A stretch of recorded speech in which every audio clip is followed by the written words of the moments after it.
प्यारे दोस्तों नमस्ते। आज मैं आपको एक ऐसी बुढ़िया की कहानी सुनाने जा रही हूँ जो थी तो शिव भक्त पर स्वभाव से बहुत ही कंजूस थी। बहुत पहले एक बूढ़ी अम्मा रहती थी। वो हर वक्त महादेव के नाम की माला जपती रहती थी, उनकी पूजा अर्चना करती रहती। पर उसमें एक बुराई थी, वो बहुत कंजूस थी। कभी भी किसी को रोटी का एक टुकड़ा भी नहीं देती थी। दान करना उसके स्वभाव में नहीं था। उसके पड़ोसी जब उससे कहते, अम्मा अपना परलोक सुधारने के लिए कुछ दान पुण्य किया करो, तो बुढ़िया जवाब में कहती, मैं भोलेनाथ की बहुत बड़ी भक्त हूँ, मुझे दान पुण्य की क्या जरूरत है। मेरे लिए तो शिवलोक के द्वार खुले हुए हैं। अपने अहंकार में चूर बुढ़िया नहीं जानती थी कि किसी भी धर्म में दान का बहुत महत्व है और किसी भूखे प्राणी को भोजन कराना सबसे बड़ा पुण्य का काम है।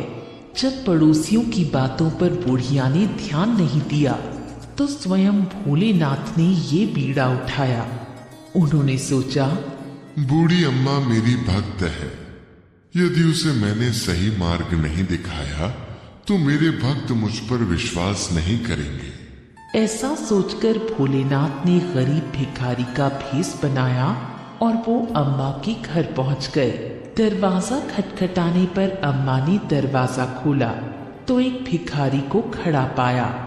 उसने भिखारी को कहा, बाबा अभी मैं व्यस्त हूँ, घर का सारा कामकाज पड़ा है, तुम बाद में आना।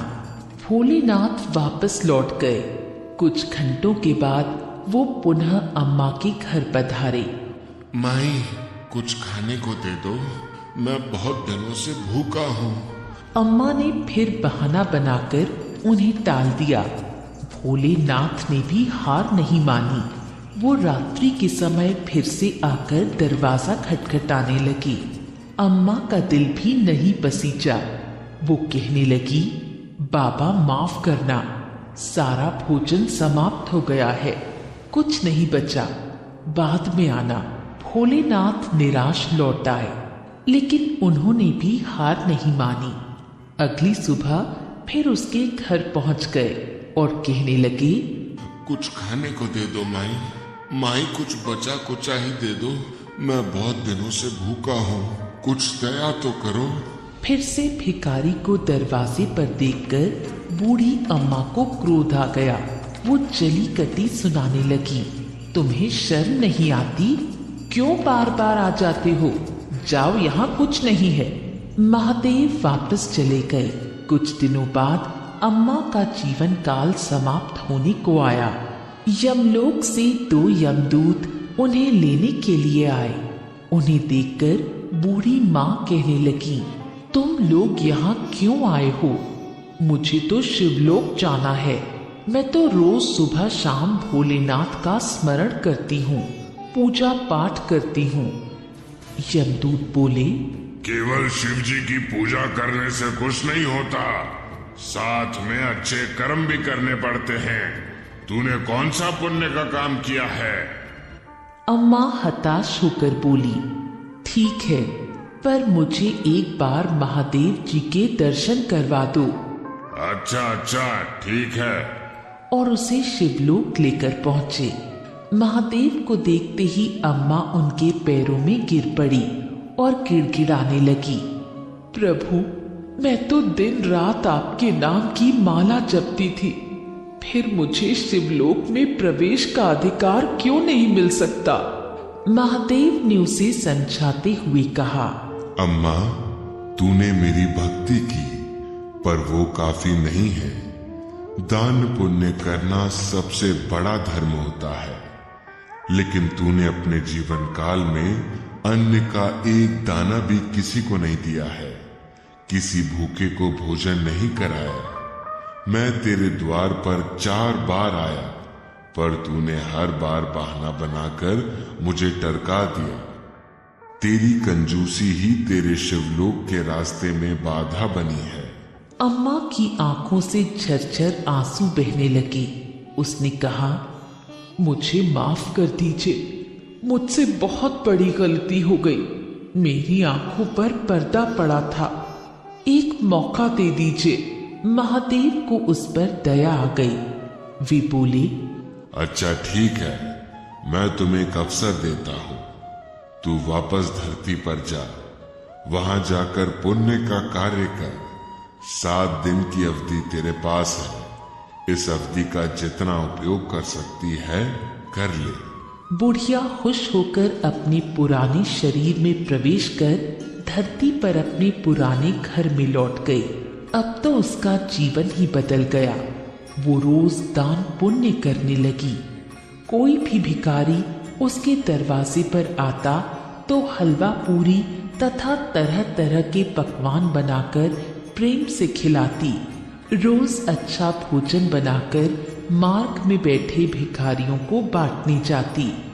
1 सप्ताह तक बुढ़िया ने खूब पुण्य कमाया।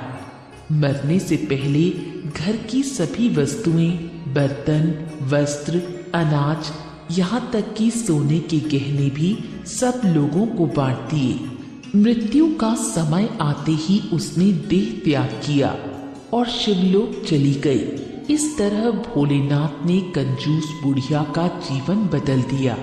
बिहार के मधुबनी जिले भवानीपुर गांव में स्थित भगवान शिव का मंदिर है।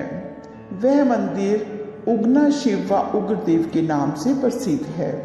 लोगों का मानना है कि यहाँ के प्रसिद्ध कवि मैथिली के घर में भगवान शिव ने नौकरी की थी। इन कवि का नाम विद्यापति था। यह हिंदी साहित्य के मुख्य कवि माने जाते हैं। वे भगवान शिव के बहुत बड़े भक्त थे। उन्होंने भगवान शिव पर कई गीतों की रचना की है। उनकी रचनाओं और भक्ति से प्रसन्न होकर एक दिन भोलेनाथ भेष बदलकर विद्यापति के पास चले आए और उसे काम पर रखने को कहा, परंतु विद्यापति आर्थिक समर्थ नहीं थे। अतः उन्होंने उगना बने भोलेनाथ को काम पर रखने से मना कर दिया। फिर उगना के ज्यादा कहने पर उसे 2 वक्त की रोटी के बदले में रखने को तैयार हो गए। कहा जाता है कि एक बार विद्यापति नगर के राजा के दरबार में जा रहे थे तो रास्ते में तेज धूप व गर्मी के कारण विद्यापति का गला सूखने लगा। तो उसने अपने साथ चल रहे उगना बने शिव जी से जल लाने को कहा। तो वह थोड़ी दूर जाकर अपनी जटा में से गंगा जल ले आए। तब विद्यापति ने पानी पिया तो उसे पानी से गंगा जल जैसा स्वाद आया। तो उसने मन में सोचा कि हो ना हो ये शिव जी ही हों। इतना कहते ही विद्यापति ने उगना के चरण पकड़ लिए और शिव जी ने उन्हें अपने असली रूप में दर्शन दिए और कहा कि मैं उगना बनकर ही तुम्हारे साथ रहूँगा। फिर एक दिन विद्यापति की पत्नी किसी गलती के कारण जलती हुई लकड़ी से उगना को मारने लगी। तो विद्यापति ने जल्दी से अपनी पत्नी के हाथ से लकड़ी ली और कहा कि ये क्या कर रही हो, तुम साक्षात शंकर जी को मार रही हो। इतना सुनते ही शिव जी वहाँ से अंतर्ध्यान हो गए और विद्यापति के घर से चले गए। अब विद्यापति उगना को ढूंढते हुए पहाड़ों जंगलों में भटकने लगे। उनकी यह दशा देखकर शिव जी ने आकर उन्हें दर्शन दिए और कहा कि मैं अब तुम्हारे साथ नहीं रह सकता, किंतु हाँ, मैं उगना के रूप में जो तुम्हारे साथ रहा उसके प्रत्यक्ष चिन्ह के रूप में अब मैं शिवलिंग के रूप में तुम्हारे पास रहूँगा। इतना कहते ही भगवान भोलेनाथ वहाँ शिवलिंग के रूप में विराजमान हो गए और वहाँ भोलेनाथ का भव्य मंदिर बना जो उगना शिव के नाम से जाना जाता है। दोस्तों, आप भी जान गए होंगे कि जीवन में दान की कितनी महिमा है। भूखे को भोजन और प्यासे को पानी पिलाना बहुत पुण्य का काम है। इसे अपने जीवन में जरूर उतारें। दोस्तों, आपको कहानी अच्छी लगी हो तो इसे लाइक और शेयर जरूर करें। धन्यवाद।